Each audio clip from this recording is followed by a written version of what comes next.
continue tonight with more breaking news. We are learning critical information about the Upriver Fire, including more details about the person who died in that fire and the cause of the fire. First, the medical examiner's office confirming that the person killed in the fire was 83-year-old Marilyn Haugen. She was initially reported missing by her family when they couldn't reach her, and she had refused to leave when evacuation orders were announced shortly after the fire broke out. That fire broke out on Tuesday, June 17th, and once it spread, crews were unable to reach Haugen's home for a few days because of safety. Eventually, we learned that someone was killed, and then tonight, we learned for the first time that that person in the Upriver Fire was 83-year-old Marilyn Haugen. Also, this is just coming in as well in regards to the fire.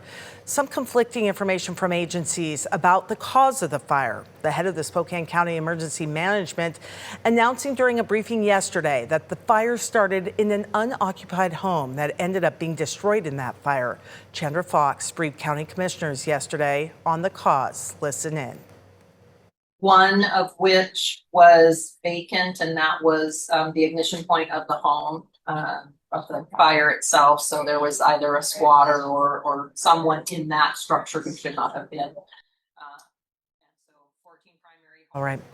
So while crews continue to fight the fire and ensure all the hot spots are put out, the investigation, however, has continued. And today, Doug Bleeker, who is an assistant fire chief at Fire District 9 and the investigator on the Upriver Fire, talked with KREM 2 about the ongoing investigation. And he was very clear that he couldn't comment on what we heard just here at the commissioners' meeting, saying he was not in that meeting, and also saying it's far too early to determine the cause. Here's what he told KREM 2 today. Wasn't at that meeting. I've only heard second-hand information. I'm really not going to comment on that. What I can say is that the investigation of the structure fire has been assigned to me, and we are nowhere near complete with that, nor do we have any conclusive evidence of what the cause was at this point. So we have a very methodical process to complete before we publish that report, and we're midstream, so we're not talking about that at all.